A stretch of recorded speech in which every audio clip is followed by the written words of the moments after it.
And you're live, George. Cool. Thank you. Good evening, everyone. Hope we're all doing well on this happy Monday. As Arsenal fans, I think we're all quite happy. All for one, really. I'd hate to be a Tottenham fan, but yeah. We're going to chat about the FA Cup yesterday. Both Arsenal teams winning a game on the same day. Never heard of it. Don't happen normally. But I suppose that's the gift of Bristol City and Tottenham. We'll go through that. We'll go through who we get in the FA Cup draw, and I want to have a chat, obviously, with my guests and you guys in the chat about why it was very, very hard to watch the game if you wasn't there yesterday, unless you had TikTok or Twitter. So yeah, we'll get into that. I'm going to introduce you to my guests first. So Paul, how are you doing, mate? Yeah, not bad, thank you. Yeah, just about recovered from the North Bank yesterday. Yeah, you had to do my job, Paul, didn't you? That. Yeah. You had to help Dorian out. But yeah, so it sounded like the atmosphere sounded quite good actually from the highlights I saw. So yeah, it sounded like it was a good one. Kev, how are you, mate? Hey, all good. Yeah, cool. Not going to top. He's a spud. Shame, innit? You got like I don't know what Tottenham fans are a bit worried about. I'm digressing a little bit, just a little bit. I don't know what they're worried about because obviously they can get Pochettino in the summer. They can win the championship. Like playing teams like Wrexham and Millwall and all that. It won't be easy, but we'll see what happens. Ravi, how are you, mate? Yeah, all good, all good. Very happy off the double win at the weekend, and you know, it's the best way to go into a week. You know, like my mood's going to be up on a high. Shame I couldn't see this game, but you know, I'll take I'll take a victory over Tottenham any day of the week. It's quite funny that the men and the women's game went kind of opposite because Arsenal fans couldn't see the game in the women's game and Tottenham fans didn't want to see the game that they saw on Sunday. So, but yeah, less said about that. And more said about the Arsenal women. We should have Chantel joining us as well. But I don't think she's here yet. So, Paul, have we got any comments before we start? A few people saying hello. So we've got Chris. Hey, Chris. Evening, Chris. Dorian. Hey, Dorian. Haj, and Catherine. Nice seeing you, mate. Hey, Catherine. All here, and Streamcast. All right. Hey, Streamcast. I remember good friend of mine. Oh, okay, cool. I remember the Dreamcast. I don't remember the Streamcast. Maybe I'm showing my age there. Dreamcast. I think we used to have, I'm sure, didn't when Arsenal had Dreamcast on their tops, didn't they? We did, yeah. We did. Yeah. And, I'm trying to remember what year that was. He does hope that Spurs get relegated. So we'll just get that one out there. I do, mate. I do. Like that big, massive stadium in the Championship. Ooh. But yeah. Super. Hey. So obviously, what we'll do, we have got the FA Cup draw that's supposedly live now. So Super Jenny BT. So yeah, if Jen, come on, Jen, do us a nice draw, please. So obviously we'll talk about that. So there could be a time when we're talking about the game and we have to stop that to talk about the FA Cup draw. So, but then we'll come back to it. But yeah, I'm going to start with you, Paul, because out of half of the people here, you were one of them that was there who could watch it. Going into when you saw the lineup, was that kind of the lineup you expected? I really didn't know what she was going to do this week. I mean, we're going into an international break now, so we got a few weeks without the games. So there wasn't any need really to rest players. Having said that, I'd have liked to have probably seen that Leah and Lotta at the back partnership used, and so it's grown ready for when Steph's off at the Asian Cup. But Yeah. other than that, it was a strong lineup. There was the intent to go out and win the game. But first half was not the best. I don't think we've seen them play a lot better than they did in the first half. But once we got those other couple of goals, it was sort of job done. Cool. All right. So the first game is Liverpool away at. I didn't hear the Charlton. first. Charlton. And that's really not. That's Yeah, not he's what I Arsenal wanted. 2 seconds. Arsenal's at All right. So Arsenal's at home. Arsenal. We got Brighton. Oh, got away with Fair. that. Got away with that. Is that going to be postponed Chelsea, again? Chelsea have obviously got London City Lionesses or Spurs. Who's Man City got? Whoever's left. Birmingham away. They've got Birmingham away. I tell you, that's why we get Kev on the show for that tactical breakdown. Hey There you go. Chantal, hope you're all right. I'm away back off again. Cool. No, thank you, Laura. Also, Chantal's here now as well. Right. So we've got Arsenal, got Brighton. So that continues our quite a good chance to get to Wembley still. All these days out of Wembley as an Arsenal fan, gonna be tired, mate. Gonna be tired. But we'll quickly go round. Ravi, come to you. Are you happy with that draw? Yeah, I mean, like obviously, I would have by preference, you'd assume like the WSL2 teams are going to be the easier options. Yeah. Charlton would have been fun because like I do live like 15 minutes away from the Valley if it was going to be in the Valley. Not selfish at all. Ravi, Not selfish at all. That. But like, but that would have been my preference. Otherwise, like it gives us a decent chance to get into the next round. We don't necessarily have to play a fully 100% strong team, but we should be getting past this with relative ease, I reckon. Yeah, and so we should be. I see Kev going. Obviously, playing Brighton. It's like Ravi said, we should be able to get through that game. So obviously that puts us into the semi-finals. That's when you probably start seeing the top teams facing each other, won't it? Really, because obviously Chelsea and Man City have avoided each other, Which is a shame. Yeah, But unlike Ravi, I wouldn't have fancied playing Charlton. Yeah. Because they look as though they're coming straight up. Yeah, they're looking quite good.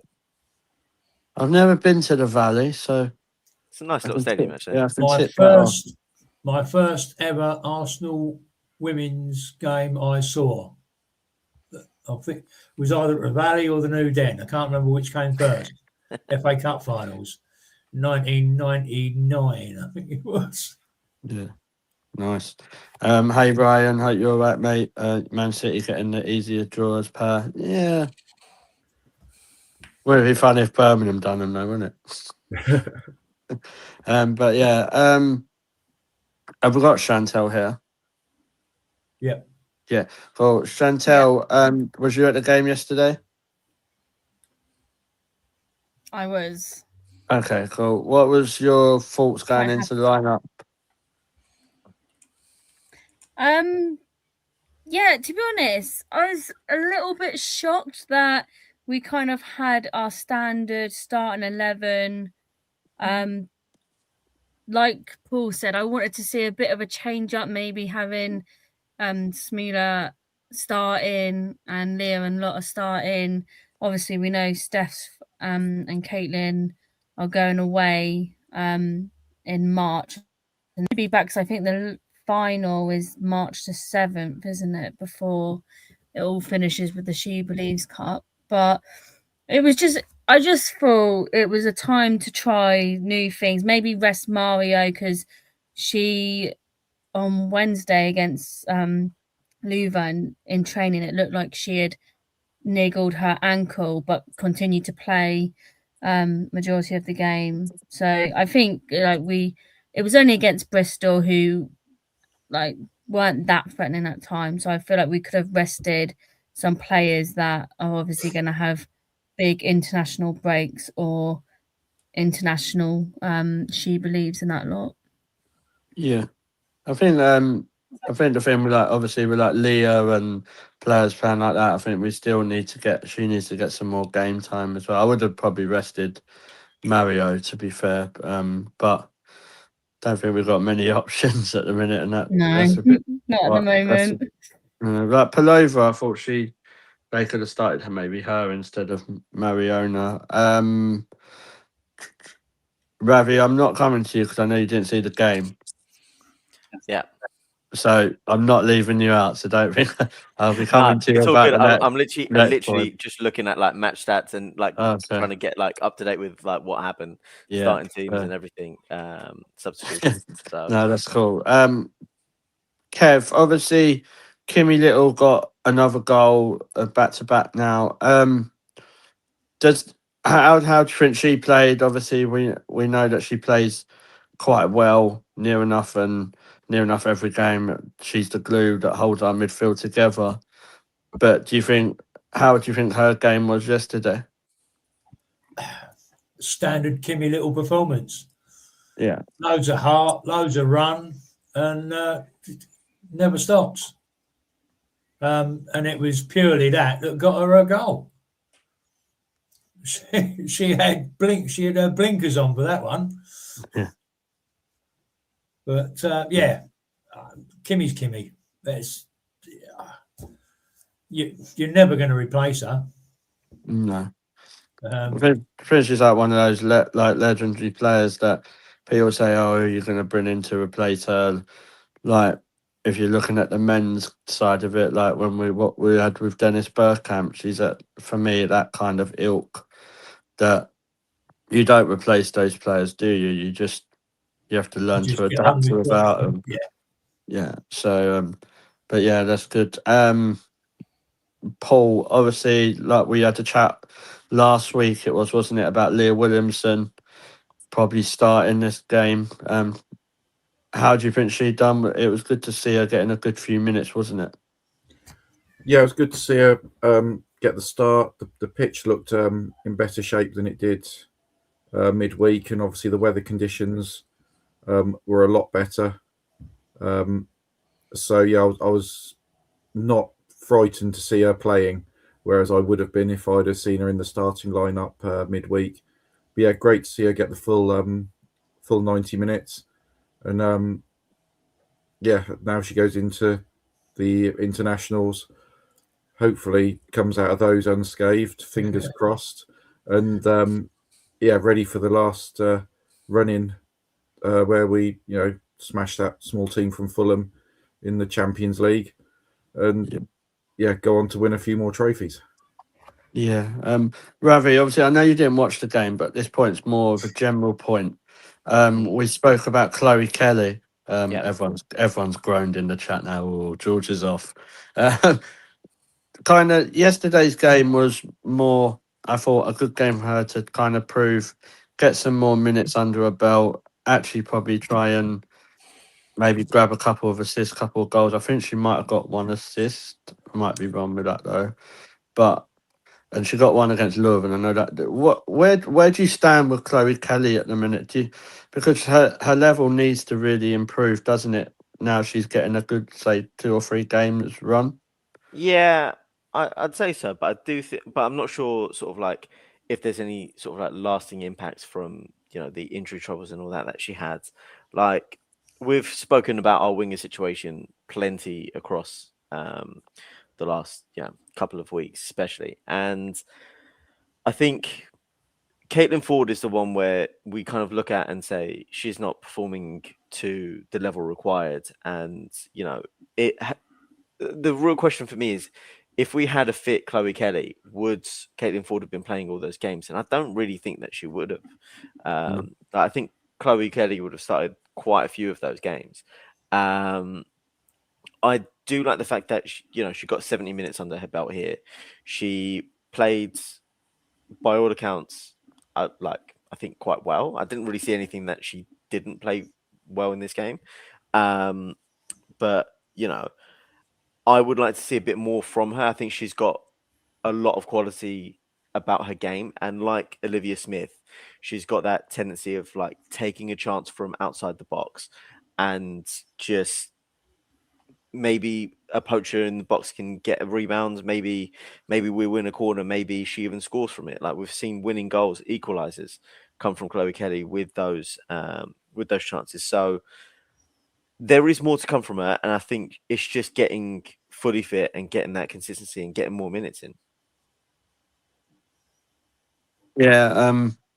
So someone in the chat said is Ford our female Martinelli. No, Ford sometimes takes people on. But I was gonna have, because the comment, I saw a comment yesterday. Can't remember who it was from, but it's people were saying that Kelly seems to be struggling or be a bit cautious in taking on players one on one. Ravi, do you think? Surely that's got to be down to the injury, isn't it? Like, and where she's trying to get back to being fully fit, because that's what we don't seem to have.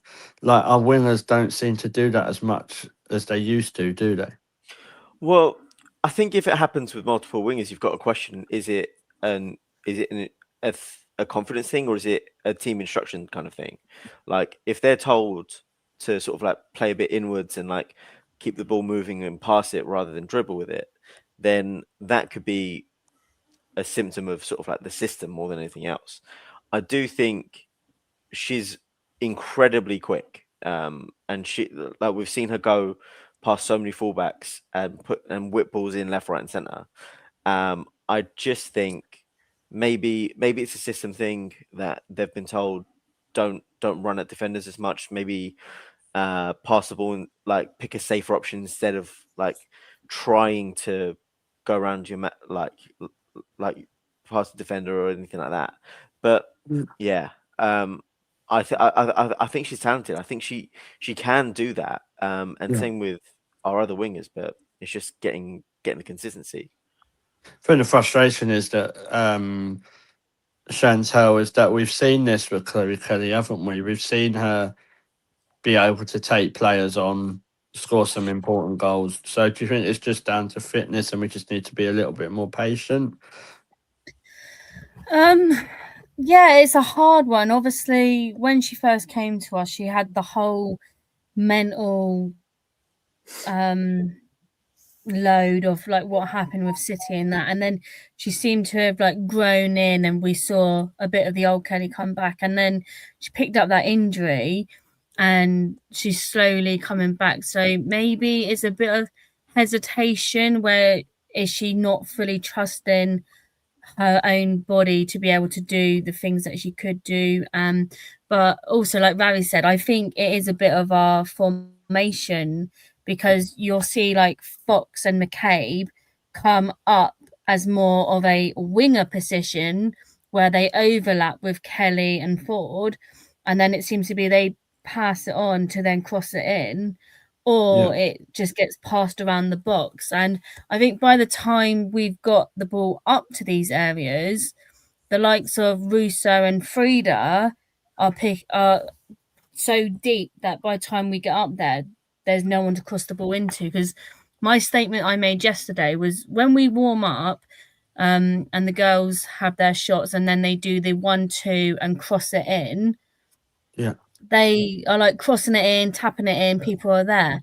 Yet when it comes to the game, they don't do that. They seem to just run it all the way down, and then they pass it back, and they pass it back to the defender in the halfway line, and then they rework it. And I get you're not forcing the ball into the box, but if you're running down the wing, like we've seen Smeela do it, she runs down the wing, she either cuts back and crosses it in, or she takes on that defender, wins a corner, or just is aggressive with crossing the ball in. And I feel like lately our wingers haven't been that aggressive in crossing the balls in, and I think that's what they need to do.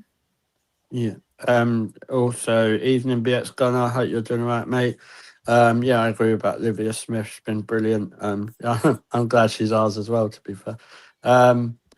I also like her new protocol of getting this thing called international break concussion. It's a good it's a good one. if you can tell a few of the other top players to do that, it'd be advised. But if people don't know, obviously she's had her hospital check and she's absolutely fine. So, but hopefully she still don't go away for international break. Also, like obviously change it up a little bit, Paul. We'll talk about her because she played yesterday, and you know that we all know she's your favourite, Caitlin Ford. I heard she had a shot. I heard a bit of a rumour. I don't know Yeah, if that she was did. true, but Yeah, it was in the warm up, but she did have a shot. Okay, cool. Right, that's progress. What I'll try not to be too harsh. Obviously now she's going to be going off to the Asia Cup. Kind of, what was your thought on her yesterday? Can you see like a slight bit of an improvement, or do you just think that? Yeah, because it's a massive drop off, isn't it? If we're being honest, like for what Ford was doing to what she does now is a massive drop off. I think out of all the players in our current squad, where there has been drop off from some of them and then they've picked back up, hers has dropped off and it's carried on going.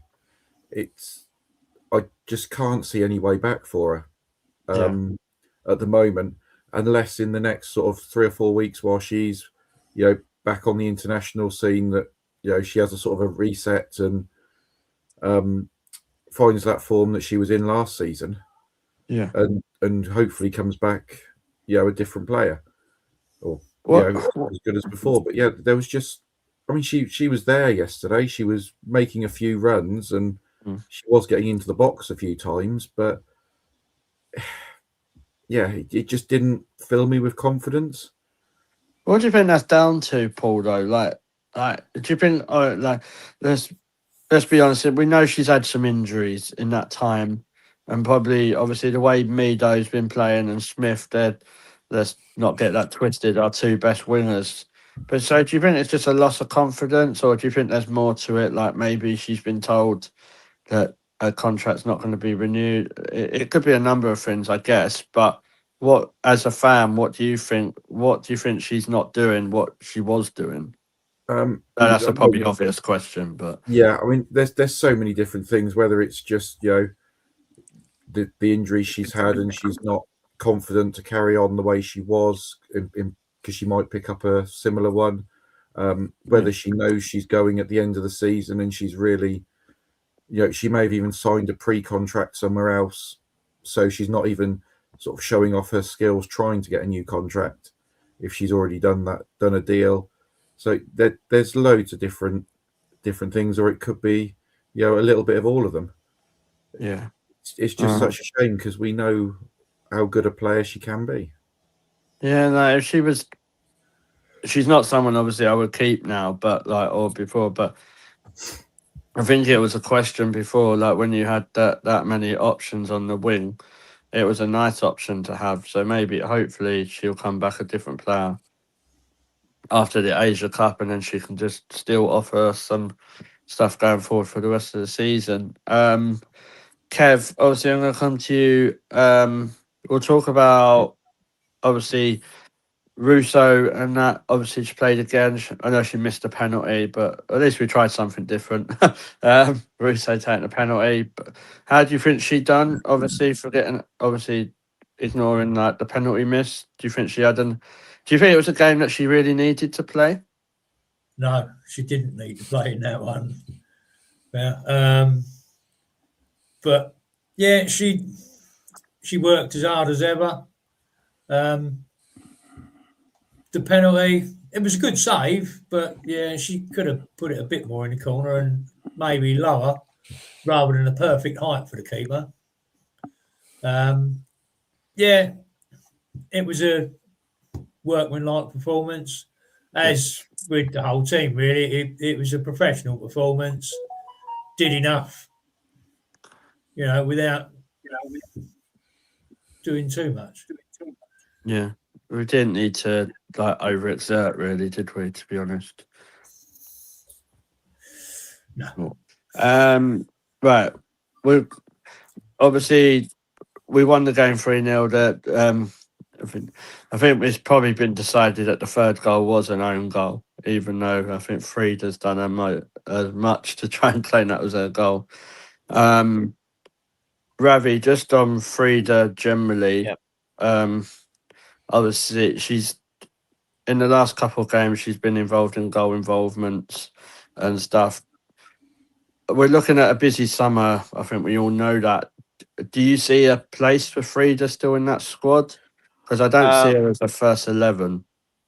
I see that she is very valued by Renee and the coaching staff. I think they really like her. Hence why she plays so many matches in that number 10 role. Although you speak to a number of people and they all say the same thing, like she crowds out, she gets crowded out of the game far too often, especially against deeper blocks. And I don't think she's particularly effective at unlocking deep blocks in that sort of like number 10 role. You need someone with a bit more sort of passing precision and a bit more guile on the ball. Yeah. However, there is a place for her in the team. We can go a bit more direct, and like a player like Rusa up front who can do a little bit of everything very, very well, does have a tendency to drop deep, and that offers up so much space in behind for wingers and an attack-minded number 10, which is what we've got in Frieda anyway. So there is a spot for her, but I don't necessarily think that should be the first option on the team sheet. I think that should be a sort of like, oh, we're pushing for a goal. Let's like put her on for the last like 30, 35 minutes, really push forward, like a little bit more of an attacking substitution, and work around it that way. I do see value, but I think the club value her a lot higher than a lot of fans do. Yeah. I think she could be quite effective in games. You know, like when you're sort of playing maybe in the early rounds of a cup or even like the lower teams, say like you play against teams like Leicester, or they don't play football, they just go there for a draw. It sounds like Man United actually, doesn't it? But no, like that sort of different option. I don't think she gets anywhere. I think, and we're not saying that she gets anywhere near that first 11, but like if Arsenal had all their best players, but I think she could still maybe offer an option. And to be fair, her contract's still there for a while, so it might, you never know, Arsenal might actually do something weird and sell a player for money, which we don't do often. Cool. Finishing on the game now. Obviously, we'll talk about the elephant in the room. Obviously, the broadcasting issues. I'll start with you, actually, Ravi. My opinion on it is I think it's disgusting. Like, I don't think it really helps the growth of football, and especially in the women's game. For me, I don't understand. I understand that people don't want to put on all the games, fine. But from an Arsenal point of view, why could they not put the game on the app? I don't understand. I think you should, but whatever team you support, if you're playing in the WSL and you're towards the top, you should be able to listen to a team play, not have to, let's just call it out for what it is, not have to try and find TikToks of people streaming it. Yeah, I mean, I think at this stage of a competition, like let's compare like for like the quarterfinals, what the later rounds of the FA Cup anyway. I think they're always going to be shown on the men's side, like almost every single one of the games at this sort of like last 16 stage. So I think there was an opportunity for someone like BBC, ITV, Channel 4, whoever it is, to turn around and say, let's put it on terrestrial TV. Let's put it on like red button match choice. Like sometimes, like if they didn't have the resources to offer commentary on all the games, fine. Have one or two that you are offering commentary on. Maybe the big ones, say like Arsenal, Chelsea, Man City, those kind of teams. Like, two of them were already selected for TV. They can do whatever they want. The other 6 games, like it's very easy for any of these multi-billion-pound TV networks to actually pick this up and just for almost a small fee, just like show it, put it on like red button choice, like so many people do with like the Olympics and other like international tournaments or anything like that, and just show the game to someone who wants to watch it. I just There think, was like, if you look at the men's Ravi quickly, like, yeah. when you look at the third or the fourth round, they had I remember one year, and it might have been this year or the year before, they had all the shot on, like on BBC or ITV, like, and that's no disrespect to teams like Aldershot or in the lower divisions, but if sure, I just don't understand how in the women's game you can only have two games on being able to be watched, and let's be honest, they weren't really that accessible to watch either, unless you have. Was it Chelsea was on TNT, wasn't it?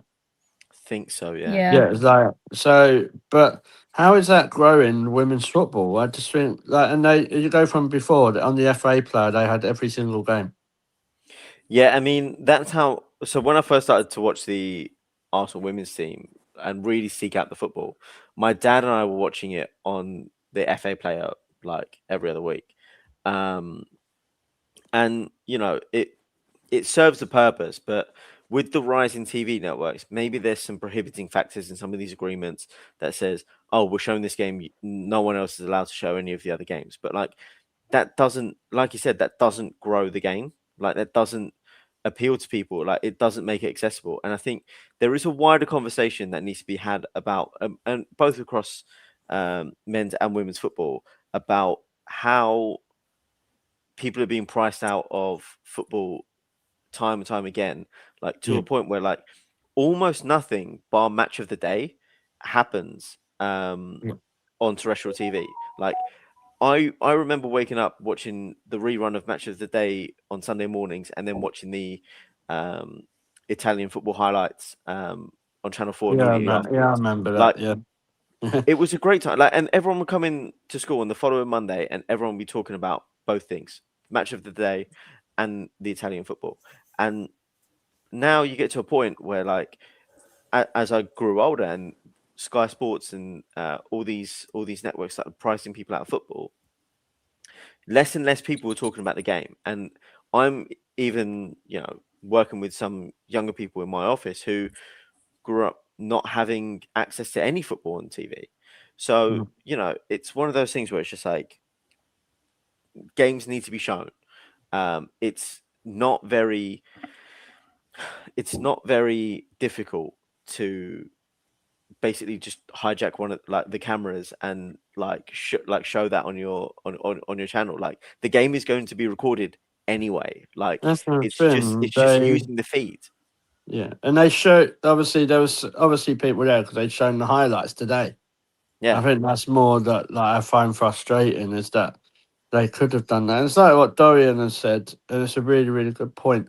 Like you've got that 30 quid like bit as well for TNT. You add everything up. If you wanted to watch all the football, you're paying for Sky, you're paying for TNT, you're paying for Amazon Prime, you're paying for whatever else it's on. Like it Disney Plus.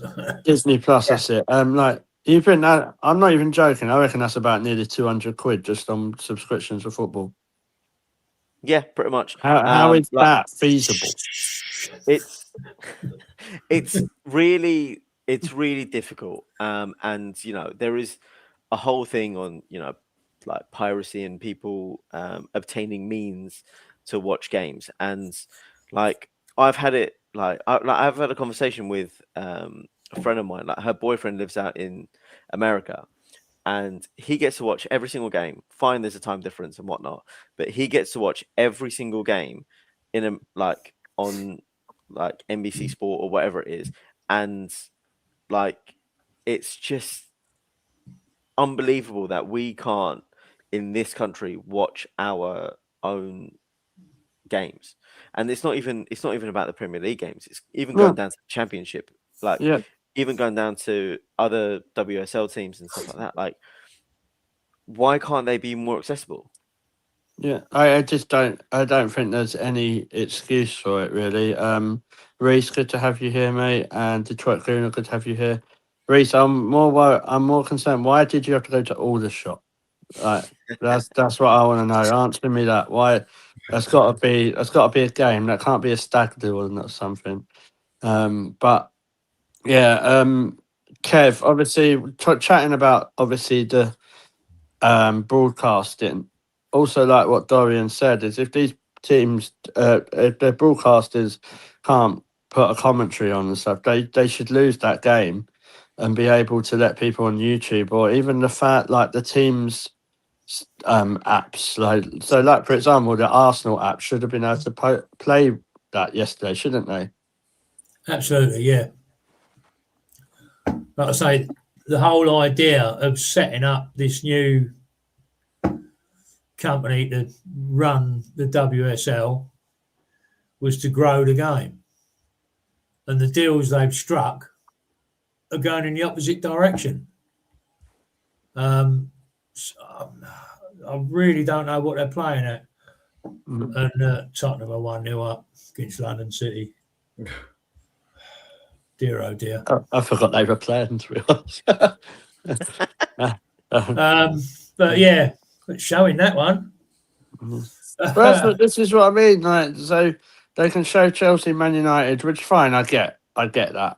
I'm not going to sit here.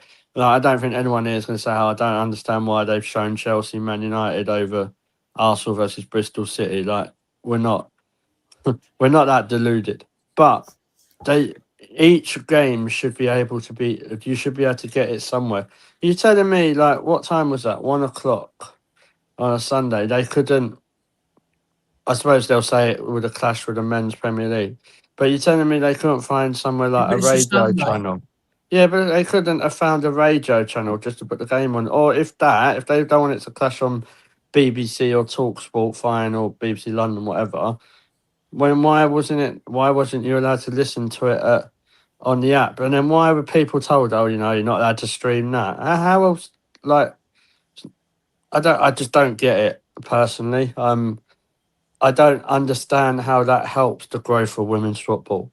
Maybe I'm looking into it a bit too much, but how is that meant to help grow a game when you've got for the next round, what they're going to do? Just do the same thing? No, they'll probably have all of the quarterfinals on, but they'll be spread over the weekend. But I don't know if I trust them to do that, Kev. One on Friday night, one on Saturday, one on Sunday, one on Monday night. Yeah, Friday. But I suppose their way of looking at it is, well, Arsenal don't need to be televised because how are they going to grow their fan base any bigger than it already is? Yeah, Paul, obviously I come to you, like, maybe I'm missing something, but don't you make more money by showing all the game? You'd have thought so, wouldn't you? I mean, the people that run the WSL and that now said at the beginning they wanted to increase the fans' engagement with the teams, and how better to engage them by actually showing the matches. Yeah. Right. I mean, you look at the men's ones, and the next round of the men's FA Cup, every single game is on TV somewhere. Yeah. Okay, yes, some of them are on God knows how many subscriptions you need for them, but there's not a single one that is on Saturday at 3 o'clock in the blackout. They're all over the weekend. So next round of ours, 4 games. It's Easter weekend, so I can see there being one on each night. I've just checked. Boreham would have a home game on Good Friday, so that probably rules us out of that one. But yeah, we got Saturday, Sunday, Monday available to us. But yeah, that's if you need to engage the fans, you've got to make it available to them.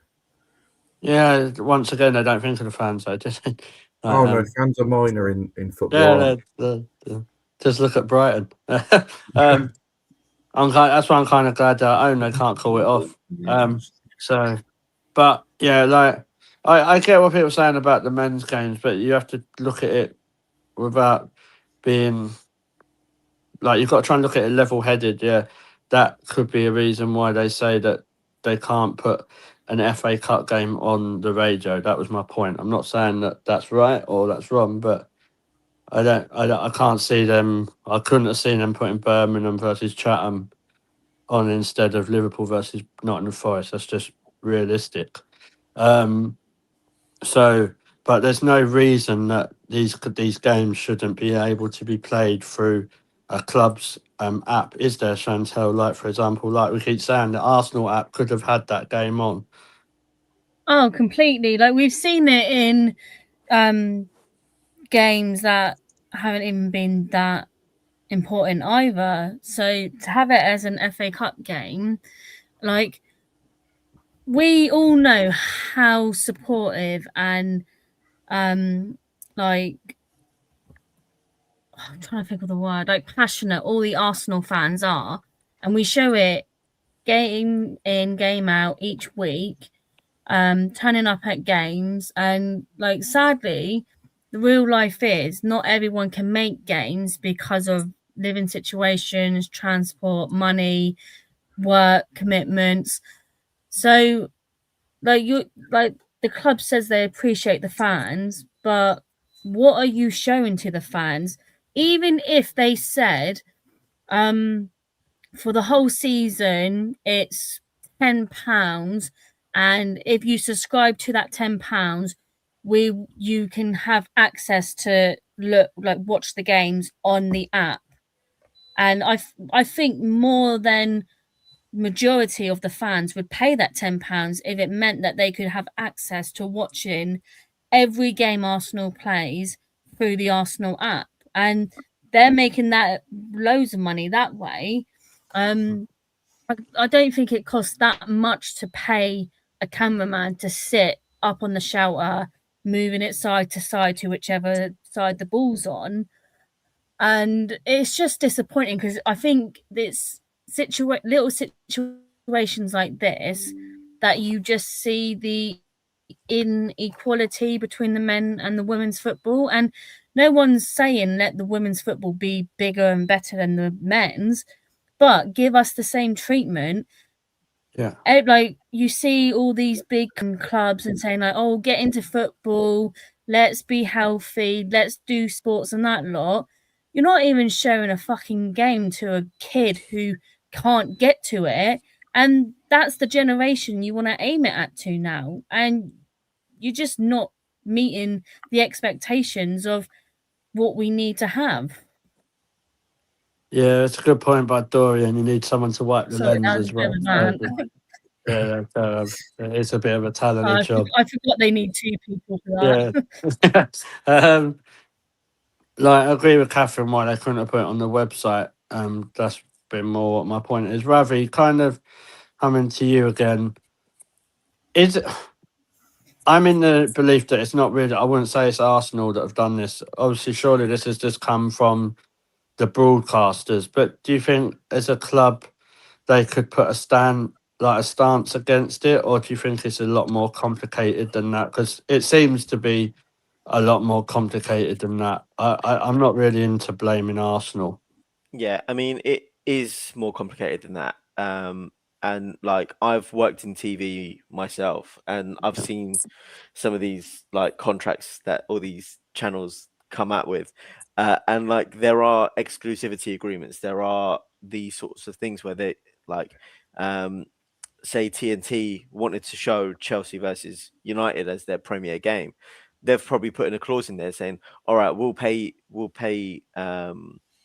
the like for like Adobe or like whoever's running the women's FA Cup going, oh, we'll give you 100 grand or like straight up now," and then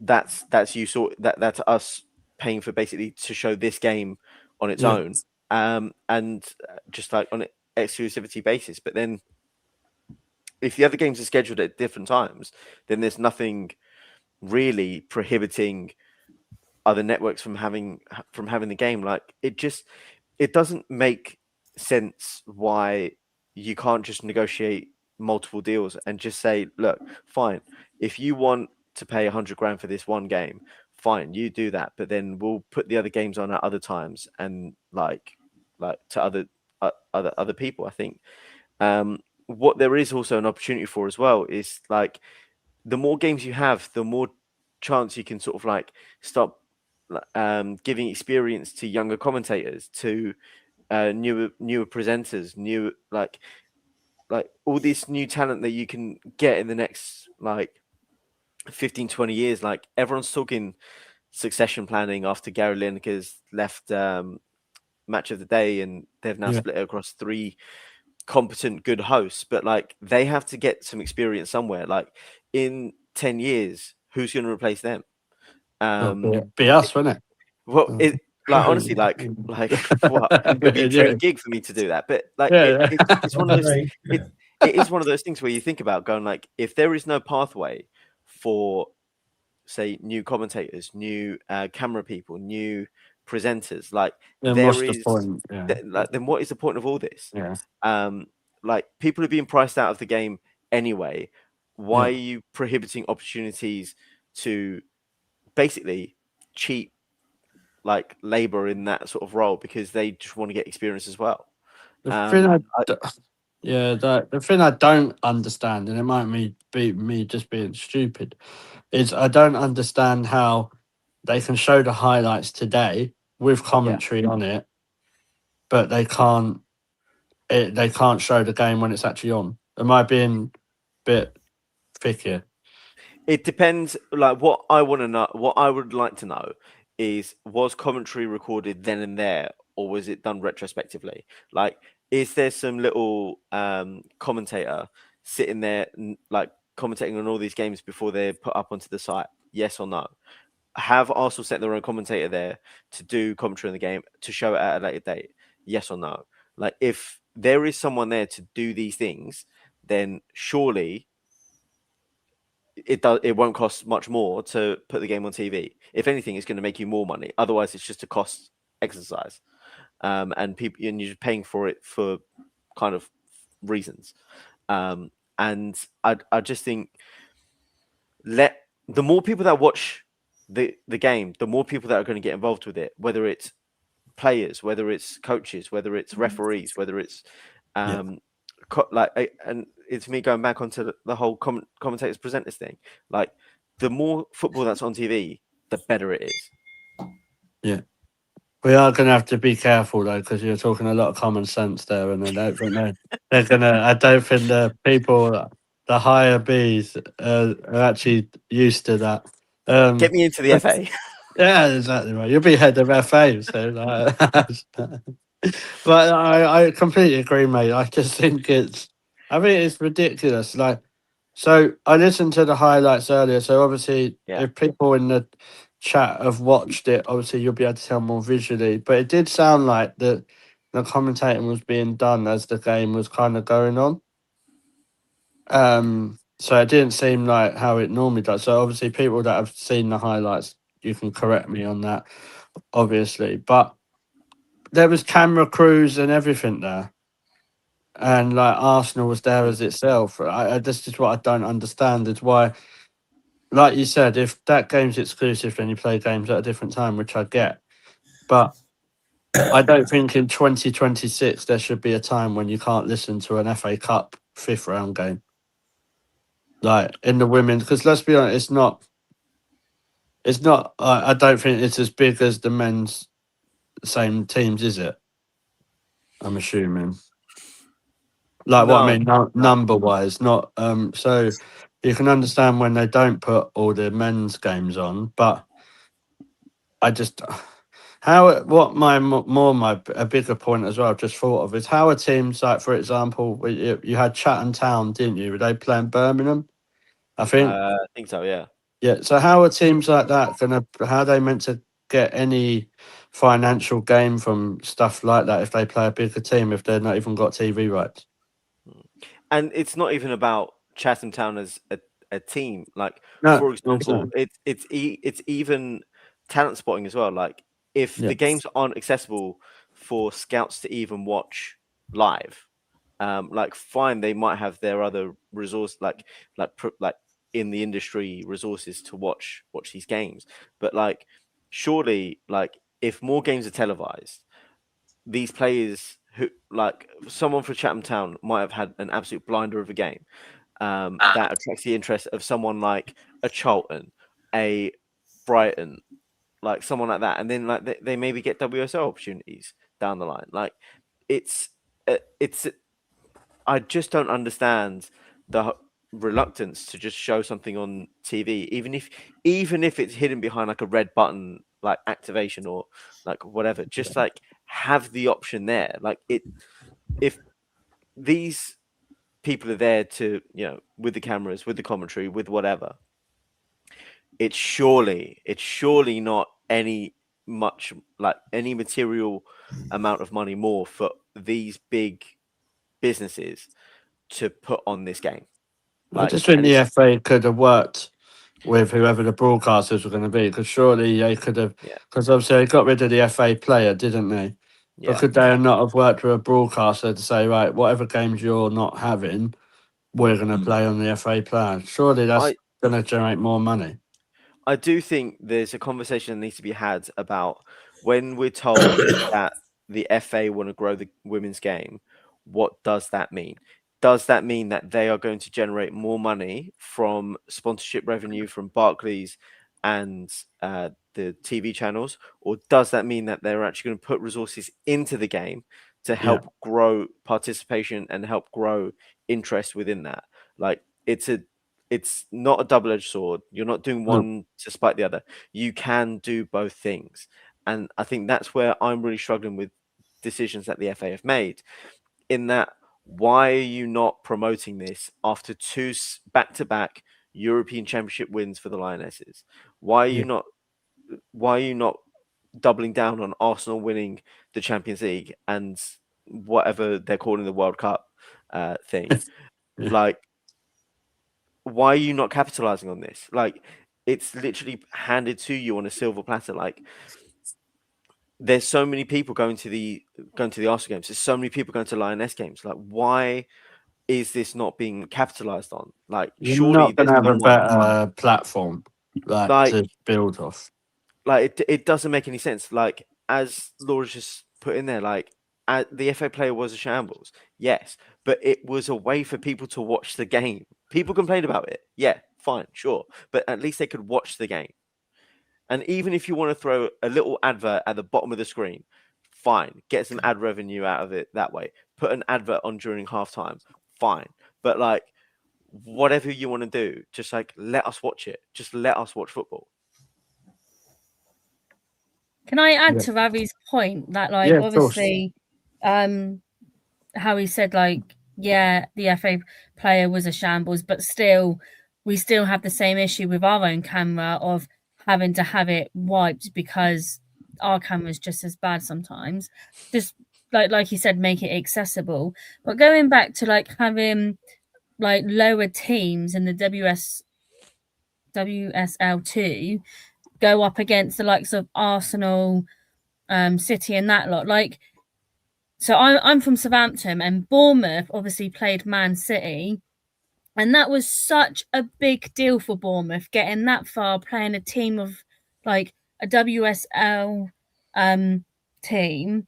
So like to have that on TV, to have people in that area where they don't see as much pathways for female footballers, that is like prime opportunities there. It's when like Arsenal's going up against Bristol, like there's going to be so many Bristol girls that will be like, do you know what? That's a team that I can see myself wanting to join, to then go up against these teams in the higher league and positions. And like really, like that's like the beauty of like the FA Cup and all that lot, is that you get a mix of all these teams that don't have as much advertisement or a fan base or having their games on TV or out there. So when we have the chance to do it, why are we not promoting it? Because it then gives more rural areas to shine the light on. Like, we have women's football, we have a women's team that's going up against the UEFA champions, Arsenal's, and all that lot, which, like, really, that would be a selling point where you would gain so many more followers and make more money if that's what your aim is for. Yes, they're all really, really good points. We could talk about this for the next 6 hours, to be honest, I reckon. And I think, like what James has said, and I hope you're right as well, James, is that obviously they could have put it on the red button or something like that. And but I think as well is like TNT don't really have that much women's football on generally anyway, do they? Do they just have the FA Cup? They think show they the advertise. Australian. Okay, They They- show so the but Australian. Yeah, league. they basically Yeah. put it on their promos and all that like they have women's football and stuff like that. But like yeah, no, it's rare very that they do. loose. So yeah, so that's another thing. But obviously we'll finish it there because we're coming up to the hour anyway, and like I said, we'll probably end up addressing this again later in the later in the season. Just want to say thank you to everyone who's got involved in this chat. It's been really, really good and quite informative. So please make sure you hit that subscribe button on all the channels, and just keep sharing. Really appreciate it. So thank you to everyone in the chat. Paul, thank you for coming on, mate, and hope to see you soon. Yeah, I think London City I'll be at, and then I'm going to be a few games that I'm going to be missing, unfortunately.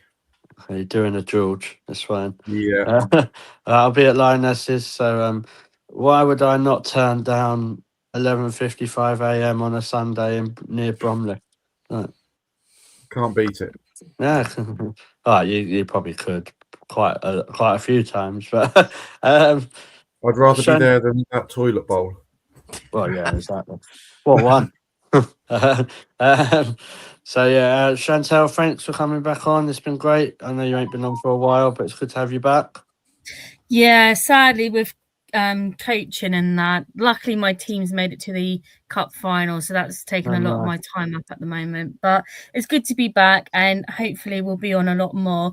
And I'm just gonna say, if I ever win the lottery, I will spend all my winnings on buying the women's football just so I can stream it for everyone. £20 a month later.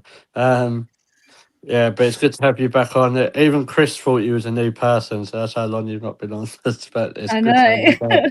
back. Makes me feel bad. No, you're good. It's good to have you back. Kev, good for you to be on again as well. Just to break it to you, we have gone up subscribers while you've been on the show. So I think people are subscribing to see you. I think they're subscribing to see you, mate. Not us, it's you. Yeah. But yeah, thank you, mate. I really appreciate it. You're the lucky one. You can't see me. Yeah, exactly. I can hear you though, so you're fine. But yeah, hope to see you soon. I assume you're at Lionesses. Of course I am. I was gonna say it's only up the road for you. It's not that far, is it? So, cool. Ravi, thank you again, mate. Always informative.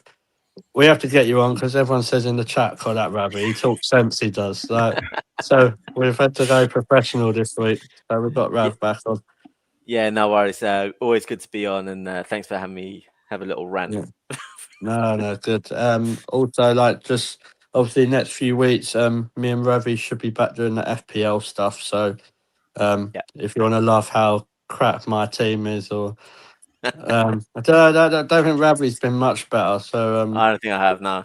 no. So, the double team will be back, telling you to drop people, then not go and score like 15 points. So that's how we roll. I got rid of 2 Arsenal players this week. Thought, you know what, I'm gonna have to jinx myself, and it worked. So I have to keep doing that. So, cool. Thank you for your sacrifice. Yeah, exactly. You got to do what you got to do, mate. And then also thanks to Laura, who's been making sure the show goes ahead, like in the background. Wouldn't be able to do it without her. So thank you, Laura. And we will be back. When will we be back? Right, we'll be back later in the week, but I'm not sure what the show will be about because it's international break, but we'll find something. Everything, there's never a quiet week with Arsenal, guys, so we'll be there. But yeah, keep posted. Just follow us on all our socials. Have a lovely week, and all take care. And come on, you Gunners.